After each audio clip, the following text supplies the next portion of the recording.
Obélix, mon ami, tu es amoureux. Qui? Moi? Falbala, c'est extraordinaire, en revenant à ce personnage, qui a énormément marqué, alors que c'est un personnage qui est apparu vraiment d'une façon très succincte. Puisque quand on se souvient de l'album, on l'avait très peu. Puis elle n'est plus jamais revenue. Et tout le monde me parle de Falbala. Donc il faut croire que c'est un personnage qu'il faudrait peut-être que je réutilise un jour d'une façon plus sérieuse. Oui, quand même. Parce que les femmes... Quoi, pas les un femmes, grand elles ont un rôle très bon rôle. Enfin, quoi, c'est la femme du chef, il y a Mimine. Il y a Mimine, bien sûr. Toute petite, hein, j'entends, parce qu'après j'ai réagi comme tout le monde. Toute petite, j'étais pas très consciente. Et c'est surtout, je dirais, les enfants de la famille qui m'ont fait prendre conscience de ça. C'est pas vraiment mon père. Ouais, vous savez ce qu'elle lisait? Elle lisait Lucky Luke. Oui, j'aimais beaucoup Lucky Luke. Elle lisait Lucky Luke. J'aimais beaucoup le journal de Spirou et j'avais de saines lectures quand même. Mais Astérix, c'est vrai que pour moi, c'était un univers qui était loin d'être étranger, mais que je laissais pour le travail de mon père. Et c'est un cousin de la famille qui m'a fait Elle connaissait quand même parce que ses premières leçons à l'école, elle nous a dit un jour que la maîtresse leur a demandé, il leur a parlé des druides. Et elle a dit, ah mais les druides, moi je connais Panoramix. Alors comme Astérix à ce moment-là n'était pas très connu, je crois que la maîtresse s'est posé des questions. J'avais quelques petites déviations. Des réciproques entre le petit-fils et le grand-père, c'est une osmose incroyable. J'ai rarement vu ça. Mais je pense que ça doit être vrai chez tous les petits-enfants avec leur grand-père. Oui, on dit que je suis vaguement gaga. Oh non, mais Sont à des chaque bruits qui venir à la courent comme maison ça. quand il a 4 papes dans le couloir, c'est assez intéressant. Oh ben, plus maintenant, parce qu'il a 7 ans, donc il ne comprendrait pas que son grand-père se mette à 4 pattes. Mais j'ai été longtemps à 4 pattes, c'est vrai. Montrer notre dernière édition, qui est un album un peu particulier, qui est un album de crayonné. Pourquoi un album de crayonné? Parce qu'en général, quand un dessinateur fait une bande dessinée, il commence par faire du crayon, bien sûr, et ensuite ce crayon, il est repassé à l'encre noire. Et le crayon disparaît. Et c'est pas moi qui ai eu cette idée, un collaborateur qui a eu l'idée de scanner les crayons avant de les passer au noir. Ce qui fait qu'on a trouvé que c'était intéressant pour les lecteurs. Et voilà ce que ça donne. Ça donne ceci qui fait que maintenant, il y a un tel progrès dans la photogravure qu'on n'arrive plus à savoir si c'est du crayon ou si c'est de l'imprimerie. On a presque envie de prendre une gomme pour effacer. Moi, j'ai toujours été très prudent avec le succès parce que je suis un garçon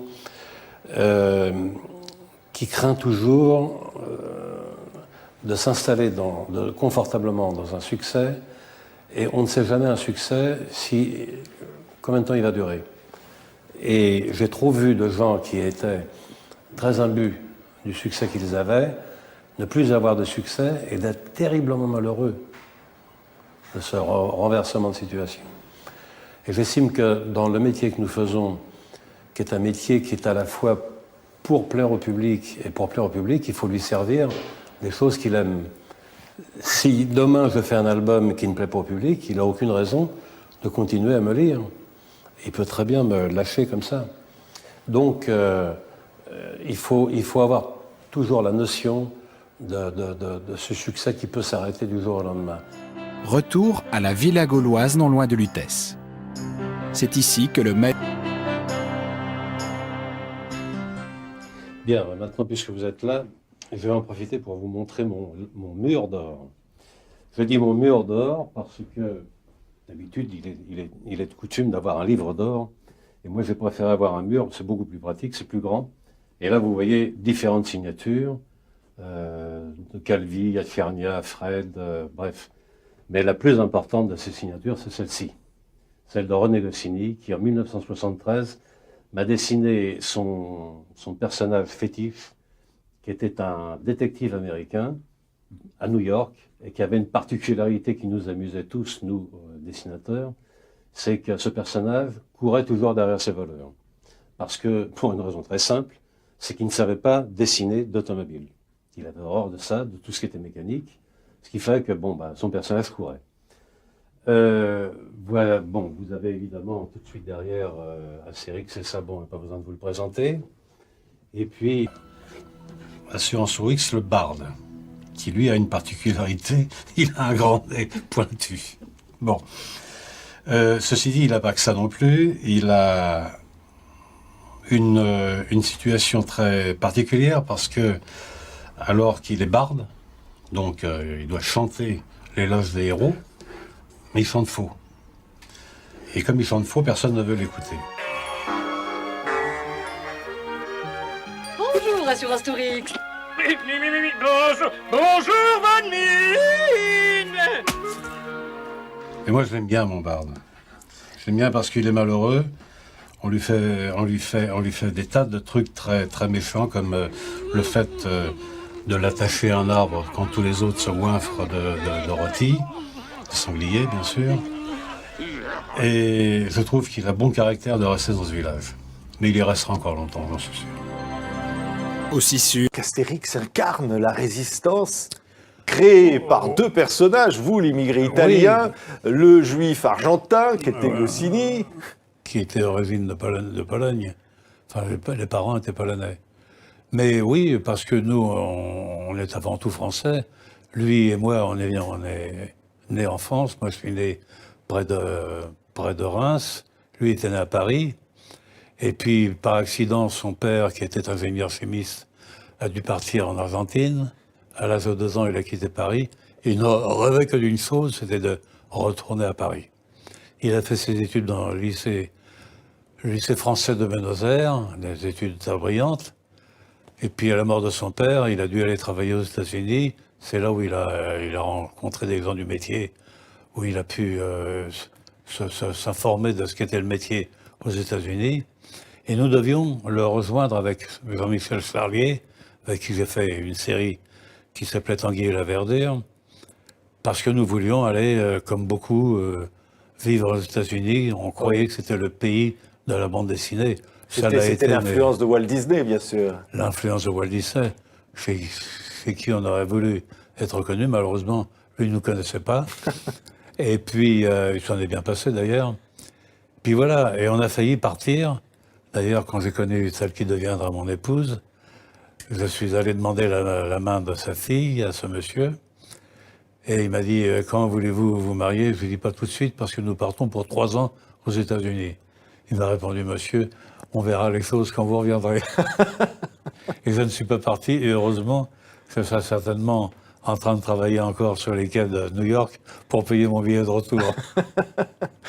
Vous dessinez depuis toujours, Albert. À l'âge de 7 ans, vous faites un dessin sur une fable de La Fontaine, le loup, la chèvre et le chevreau. Déjà, vous dessinez. Oui, sans savoir que j'étais le seul à pouvoir dessiner, d'ailleurs. Je ne me rendais pas compte de ça. C'était la maîtresse, nous étions encore en maternelle, et la maîtresse nous avait récité justement la fable de La Fontaine. Et puis elle nous avait dit alors, dessinez justement ce que je vous ai raconté. Donc j'ai dessiné, je ne sais plus comment, parce que je n'ai pas gardé le dessin. J'ai failli abandonner ce métier d'ailleurs, parce qu'il fallait que je travaille, j'avais besoin de gagner ma vie. J'avais trouvé un métier de chauffeur poids lourd à la Petite Rosselle, dans l'Est. Et au dernier moment, j'ai réussi à trouver, grâce à Dantzler, qui était secrétaire du syndicat du club des dessinateurs à l'époque, qui m'avait dit, tu devrais aller voir la grande presse, peut-être que ce qu'on appelait la grande presse, c'est-à-dire les journaux, les quotidiens ou même les journaux de style France Dimanche, peut-être qu'eux te donneront du travail. C'est ce que j'ai fait. Et je suis arrivé à France Dimanche, où là, on m'a donné un travail, c'est-à-dire à illustrer les chiens écrasés. Alors je grossissais l'événement, évidemment, c'était pas moi qui le demandais, mais c'était la rédaction qui me demandait de grossir les événements dont on ne pouvait pas tirer de photos. Et pour ça, je vous assure que d'un petit événement, on en faisait un énorme.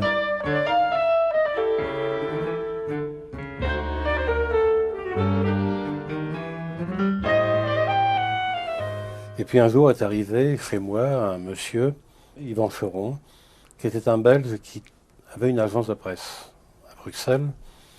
Et il tenait à installer des bureaux à Paris pour étendre un petit peu son champ d'action. Il avait remarqué mes dessins donc, dans France Dimanche et il m'avait dit, écoutez, je vous invite à Bruxelles, vous allez voir l'équipe, c'est une équipe sympathique et Je vous offre un séjour d'une semaine là-bas. Très heureux, évidemment, de retomber dans la bande dessinée, le rêve de toujours. Et je suis arrivé là-bas, je suis tombé sur une bande de fous. Une bande de fous parce que, bon, je suis arrivé d'abord dans l'appartement qu'occupait Trois Fontaines, qui était une garçonnière, dans laquelle couchaient des dessinateurs qui, par exemple Hubinon, Victor Hubinon, qui travaillait d'arrache-pied et qui travaillait 4 jours par semaine, et il partait à Liège, son lieu d'habitation, 3 jours par semaine. Et pendant ces 4 jours, il travaillait quasiment jour et nuit. Et la première nuit que j'ai passée là-bas chez Trois Fontaines, j'ai été réveillé à 3 heures du matin, on ne m'avait pas prévenu, par un bruit insolite, et j'ai vu dans le noir arriver un type qui est venu s'installer à côté de moi sur une... On n'avait pas de lit, on couchait sur des canapés ou des trucs comme ça. Et j'ai appris le lendemain que c'était Hubinon qui faisait donc Bugdani déjà à l'époque, et qui dormait ses 4 heures pour aller se remettre sur le travail après. J'ai connu Charlier, et de là, il est reparti l'idée de retraiter Bellois. Charlier a repris les choses en main, et il a reconstruit d'ailleurs la naissance de Bellois, en faisant en sorte que le personnage soit découvert bébé devant une statue représentant un chevalier qui s'appelait Bellois.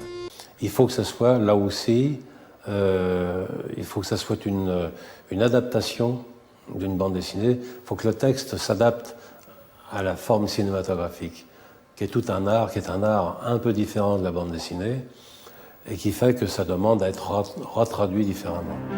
Pour autant, le succès du film confirme la popularité des Invincibles gaulois.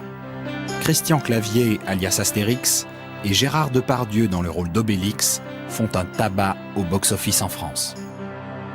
Des coulisses aux dimensions monumentales, plusieurs mois de tournage, 2500 costumes, des milliers de figurants, les producteurs n'ont pas lésiné sur les moyens pour faire de Mission Cléopâtre un spectacle digne des superproductions hollywoodiennes.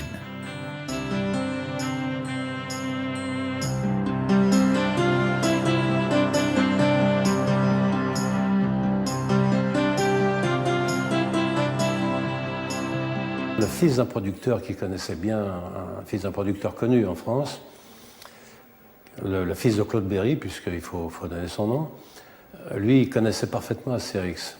Et un jour, il dit à son père, « Papa, tu devrais quand même prendre une option sur Astérix pour faire un film long métrage avec des comédiens, parce qu'un jour, quelqu'un te prendra l'idée et c'est dommage. » Et le père ne connaissait pas du tout Astérix. Vous voyez que ça existe encore.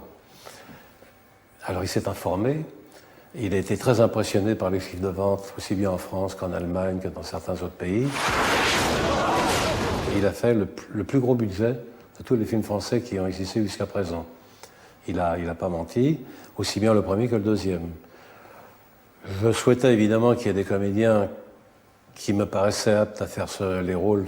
C'est surtout le rôle d'Obélix que je voulais voir avec Depardieu. Un choix qui se confirme sur le grand écran. Rencontrer des historiens d'abord, qui sont en général des gens charmants, très gentils.